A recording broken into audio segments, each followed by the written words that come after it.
want to say welcome to everyone. My name is Randy Ferguson. I'm the Assistant Director of the Educational Opportunity Fund, or EOF Program, at Rutgers-Camden.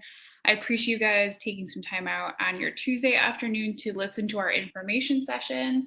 This session is being recorded, and so this will be put up probably on our website. I'll probably send it maybe via email within the next day or so. So that way you always have the information on hand. And then also I'll just be sending it out just so if you have any questions or if there's something that you maybe missed, you have an opportunity to re-look over the video. So I'm gonna also make sure I introduce, she's also in the, you'll see her name in the participant list, but Mrs. Olivia Longo. She is from the Office of Financial Aid, and you'll hear from her in this presentation, but she's also available in the chat. So if you have any financial questions as I'm kind of moving through, feel free to put them in there. Same thing with any EOF questions that come up. So we're going to kind of do two things in this presentation today. So we're going to talk about the EOF program. So we're going to talk about like what the EOF program is, what kind of services we provide, what do we require of our students, and then I'll kind of turn it over to Mrs. Longo, who will talk about the financial verification process. And kind of what are some things you're going to have to do to make your application complete for the EOF program if you choose to move forward. And then we'll leave some time at the end for any questions and answers, and then also make sure to provide you our contact information so that like if anything comes up throughout this process, most of you have mine because you've received my emails, but you'll also have Mrs. Longo's as well in case you have any questions about the financial process that I might not be able to answer. Okay, so I want to just start with the overview of the EOF program. And so the EOF program, some of you are familiar with it, some of you might not be. This might be the first time you've been familiar with the program, but it is a state-funded program, so it's funded through the state of New Jersey, and it's found within 42 institutions across the state of New Jersey. So this includes community colleges, this includes other state universities. Within Rutgers alone, we have about five or six programs. So Camden only has one program, but New Brunswick has like 5 programs. So there's a lot of programs out there. We all have the same mission. The idea is that we're providing comprehensive and intensive academic, personal, and financial support services to students who qualify for the program. And that's throughout the entirety of your time with us. So we try to work with our students individually and in group settings, and the goal is just to help support you at your time at Rutgers-Camden. As transfer students, your situation and your experience is definitely unique because you're coming from different institutions, whether you were at a community college, maybe you were at a different institution, and you're coming to Rutgers-Camden, you maybe have done EOF before, maybe you haven't. But the idea is that we're trying to help you, particularly as you're transferring into the institution, feel more comfortable with Rutgers-Camden, meet other students in our program, and just kind of support you in whatever success looks like for you. So I want to make sure that I talk about who we are and kind of show you who we are. And so the EOF team is myself, so I'm Miss Randy Ferguson, I'm the Assistant Director. The director and also assistant chancellor for student academic success is Dr. Marcia Basong. And then we have 3 full-time EOF senior counselors. So those would be this, you'll be familiar with me, you'll be familiar with me throughout this process.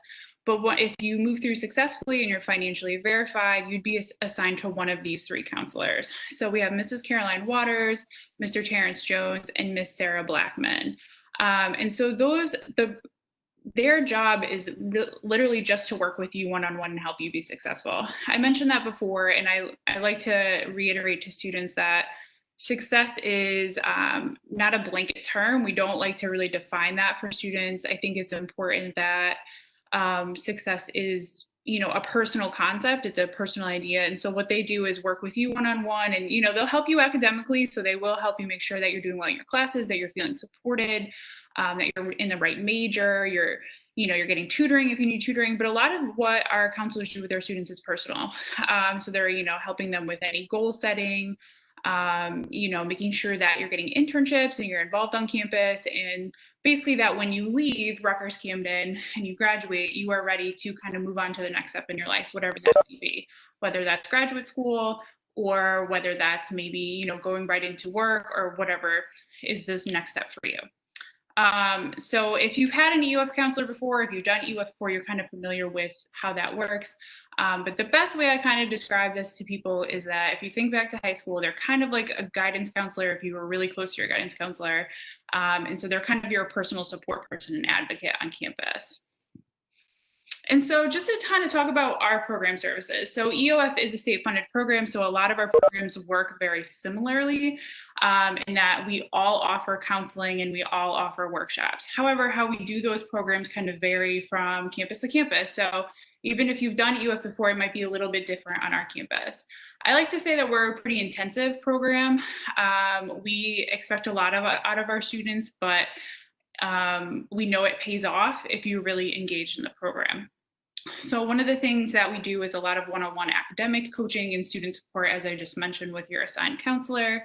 We do a lot of workshops and programs. So all of our workshops are cohorted, meaning that if you were to come in as a transfer student, you'd be doing specific transfer student workshops in the fall. And so you'd be working with other students that are in this, like virtual space with you right now. And we would be doing a lot of helping you kind of transition to the campus. That would be a lot of what we would focus on. And then in your spring semester, you would assimilate into whatever year you're kind of coming in. So if you're coming in with junior year credits, then you would go into our junior year programming. And then you would go into next year into your senior year programming. So it kind of depends on you and where your credits are. But the idea is that we like to kind of group our students together so you guys are all kind of in the same point. You get to meet other people that maybe you haven't met before, and we work with you to help you kind of move through the college experience. And so we do offer a lot of workshops and programs, and we require our students to kind of participate in all those. And I'll talk a little bit about what that's going to look like, especially with the fall semester. We also do a lot of leadership and experiential learning opportunities. So we are part of the Division of Student Academic Success, which includes other offices such as Disability Services, the Learning Center, which is the office that offers tutoring on campus, TRIO Student Support Services, the Student Success Coach Office, and a few more. And so our goal is to really help engage students, not only academically, but also just socially into the campus. And so we really push our students to be involved. And so we try to find opportunities that we can offer students and help support students who are looking to be engaged on the campus. EOF, actually, the biggest mantra of EOF is that it's like family. You'll see that a lot of people who were former EOF students end up working for EOF. So Mrs. Waters is one of those people. She was an EOF student at Rutgers-Camden and has been a counselor for over 20 years. And so it's a very family-like, give back type of program. We're small, so Rutgers-Camden in general is kind of smaller of the Rutgers campuses, and our program currently has about 250 students. So we're one of the smaller programs, and one of the benefits of that is that you really get to know a lot of other people very well, not only the staff in our program, but just other students.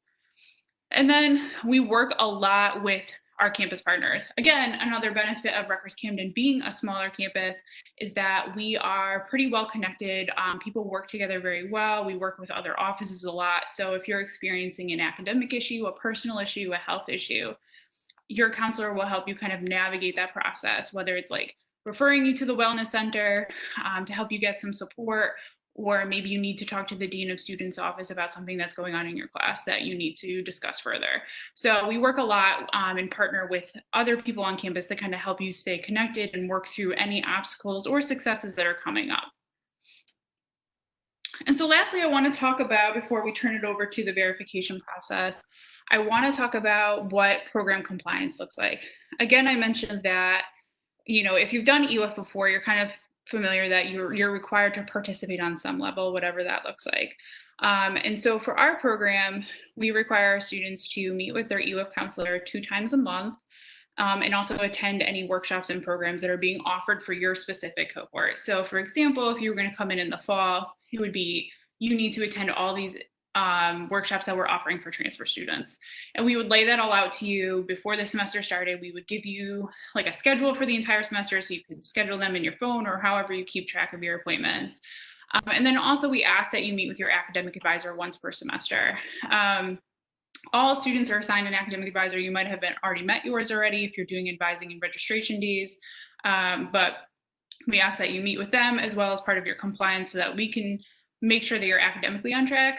Our counselors will help you, kind of make sure your classes are okay. They will look at your schedules, but we're not academic advisors per se, so we don't always have the most updated information about what courses you could substitute for this, or is this a graduation requirement? So we always want to make sure that you're connecting with your advisor so that you are on track to graduate. And there's no surprises when you think it's your time and then, you find out it's not. So we want to make sure that you're still connected.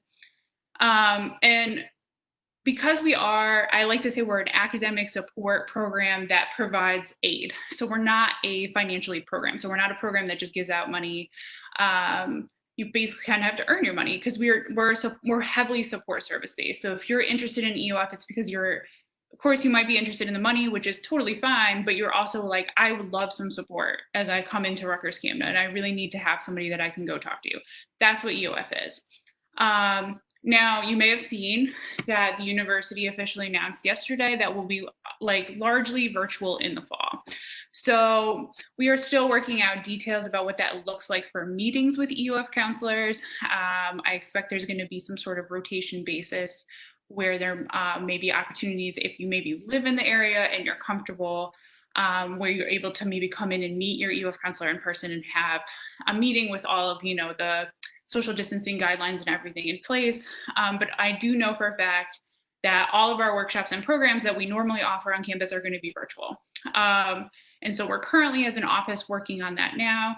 A lot of these things will probably take place over things like on WebEx, which you're on right now, or maybe Zoom. And so it's going to be largely virtual, and we're going to try to keep them engaging, and they'll be throughout the semester. So as we move through the summer and we kind of finalize all of these things, we'll definitely keep you in the loop. But just so you kind of give a heads up of what those services are going to look like. Normally everything is in person and we require our students to come in person, but with everything going on with COVID-19 and with the university moving forward as it is, most things are going to be virtual. And so once we kind of move forward, you can also work out with your EOF counselor, if you're comfortable with all virtual meetings, that's how they'll be. And we'll, record all of our workshops and put them online and have students engaged. So we'll definitely keep you guys updated as we move forward, but just so you kind of get an idea of what that's going to look like for you if you're in the program. Okay, so now I am going to move over to Mrs. Longo's presentation. This is a video, so hopefully you can hear it well. I'll be in the chat, so as I kind of play this video and you hear about the financial verification processes, if you have questions as this is playing, feel free to type them in the chat, and then we're going to leave some time at the end for you to ask too. Hi everyone, welcome. Thank you so much for joining us. My name is Olivia Longo. I am one of the senior financial aid officers here at Rutgers-Camden. So again, thank you for being a part of our presentation today. Part of this EOF webinar, we are going to be talking a little bit about financial aid, and of course with that is the EOF verification process. So it's definitely a very important step, and I'm going to go over all the details of that today.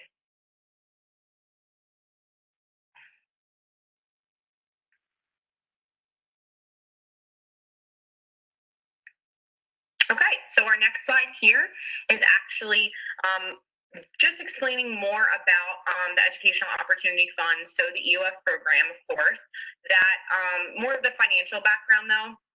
So I know that Randy or Caroline earlier probably already talked to you about the actual background and history of the program and those types of details.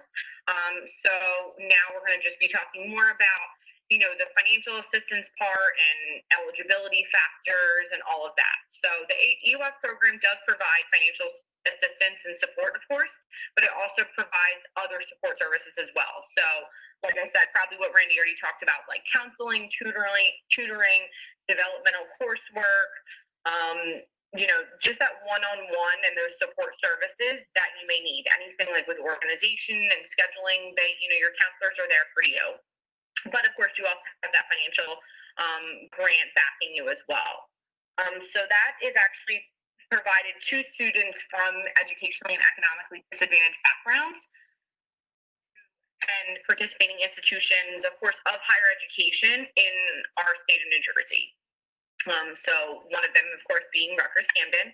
So we're going to talk about the undergraduate grants. There are graduate grants that are offered as well if you are looking to pursue that in the future, but we'll just focus on the undergrad today. So those grants through the state can range anywhere from $200 to $2,650 annually, depending on the type of institution or their financial need. But here at Rutgers-Camden, our award actually only goes up to $1,550.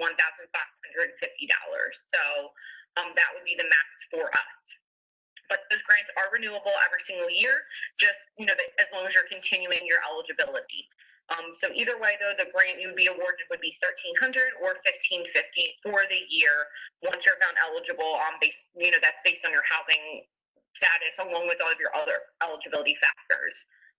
So who is eligible, right? We definitely want to know that. So students who have been New Jersey residents for 12 consecutive months prior to the award period, or of course, you entering Rutgers-Camden. Students do have to demonstrate historical poverty as defined by our EOF guidelines, as well as adhering to family size and income cutoff. So that is a part of the EOF guidelines that we must follow. And then, of course, students have to be enrolled full-time as well. So let's talk a little bit more about documentation required for EOF verification. So students want to be in the EOF program, you do have to go through this process called verification.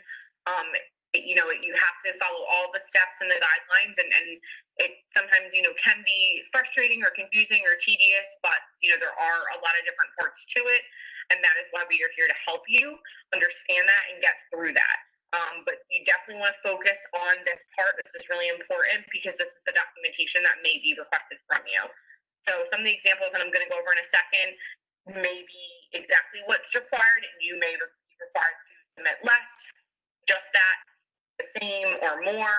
It varies per student. It really is kind of like a case-by-case basis. So kind of take it with a grain of salt and just use it as a guideline because everyone is different. But part of the process, of course, us and financially, we do have to determine that you meet the income requirements and eligibility set forth by HESA, which is the Higher Education Student Assistance Authority. So the documentation that may be requested from you, just some of them as examples to kind of go over and give you a heads up. So what you're expecting, you can be prepared for what you're expecting in the future. So one of them being an asset verification form. Students are, may be required to submit 2 years of that. So 2017 and 2018, it's going to look something like AST 8 you may see in your portal, or like AST 02 or 02, excuse me. So just be aware that not everyone needs both, but you may be required to. Another item would be the household verification form. That's also going to look different for everyone because not everyone's form is the same for that, but that's also a requirement. And then this is only if applicable to you, so I'm going to apply to everyone, but things like, Social Security benefits, SSI, if you receive food stamps, SNAP, TANF, sometimes students and their families will receive welfare or like child support. So any of those types of funding from the state, you would, need to show proof of. You may, be required to submit a Rutgers form along with additional proof. So just be aware of that. And then, of course, there's tax return transcripts. So for 2018, that's what we're going to be looking for this, upcoming 2020 academic year. So you may be required, again, like the asset form, to submit 2017 and 18 because we were looking at those 2 years of historical poverty. So sometimes students need that additional piece. Otherwise, it would just be that one tax return transcript for that 1 year so that we can see your tax information. But please take note of our big asterisk at the bottom there. So please from our office documentation. We want this to be smooth and cohesive. So just so that you're not wasting more time and submitting things that aren't needed or that aren't correct, you want to make sure that you just wait for our office and then we'll request that from you. So next we're going to talk about the tax return transcript, just a little bit more in detail. So it's actually not just a photocopy or like a picture of a 1040 or a 1040A or a 1040E, something that you may be more familiar with. A tax return transcript is actually an official document that can only be obtained directly from the IRS. So please be aware of that. But just note right now, with everything going on, currently the IRS has been experiencing issues and delays, pretty long delays in processing due to everything with COVID-19. So, that's been going on for the past few months. It may continue into the summer, so it may continue until further notice. We really don't know, honestly. So we try to give the most up-to-date information, and I'm sure the IRS does as well, but just please be aware of this when you're requesting your documents. So there are a couple ways to reach out to them, either if you need to by phone, online, by mail. I know by phone, some people having some success with that. Online is usually pretty quick as well, as long as you're able to request things online and it allows you to. Otherwise, by mail can, of course, take much longer, and I know they had been delaying that for a while, but hopefully you may have to mail a specific form to their office called a 4506T form to put in your request, depending on what they tell you or your situation. That form does go to them, the IRS directly, not us in financial aid, but that will put your request through. Okay, so how you manage your required documentation online. So the Office of Financial Aid, we're here, of course, to make things as easy as possible for you and have everything in one place. So all of your documentation can be managed online right on our website at financialaid.rutgers.edu. You can go on there and look at all of your documents or your awards and everything that's needed. So this is kind of, when you go to the page and you log in, this is kind of what actually before you even log in, this is what you'll see on our main page. So you can check your documents and click on that view button right there, and then that'll take you to what we're requiring from you. And then usually you can pretty much upload it right into our portal. If that's not working for you, you can always, email it to our office. Normally, you can come into the office, but if it's been operating again physically, you can just email it to us in financial aid. But either way, students are responsible for checking their email regularly, along with all your documents that are required. Okay, so let's talk about the Higher Education for Student Assistance Authority, so HESA. So I did mention that a little bit earlier. So HESA is the agency, or kind of like the hub, I like to say, of all of our state grant and scholarship programs. So sometimes students do need to submit additional information to them to be considered eligible. So just be aware of that and just make sure you're always checking your account. You may be more familiar with NJ FAMS if you're not already with HESA alone, but NJ FAMS is the account that you'd be logging into just to check up on everything. So they offer, HESA in general offers, some of their grant programs would be the TAG Award, NJ STARS 2, and then of course EOF, and then there's more along with that. But those are usually the ones that students are most familiar with. So you just want to make sure that you're doing everything in your part to ensure that if you are eligible for those grants. Because sometimes they do ask for additional information that would be in supplement to us. So they are, like a separate entity. You want to make sure you're following that. I do want to talk to my Dreamers for a second. So NJ Dreamers, in lieu of the FAFSA, you can actually complete the New Jersey Alternative Application for Financial Aid. You would just do that. You can do that application right online at HESA.org. So I did just want to put that out there. But otherwise, for all students, it is your responsibility to respond to any questions from HESA. Anything that they're requesting, you just want to respond directly to them on the website, or if you're emailing. If you have any questions, just shoot them a phone call or an email, contact them that way. Just want to make sure you're on top of your account. Because the TAG Award does, depend definitely on the successful completion of the entire process, and EOF can go hand in hand with that. So you just want to make sure you're doing your part to ensure that.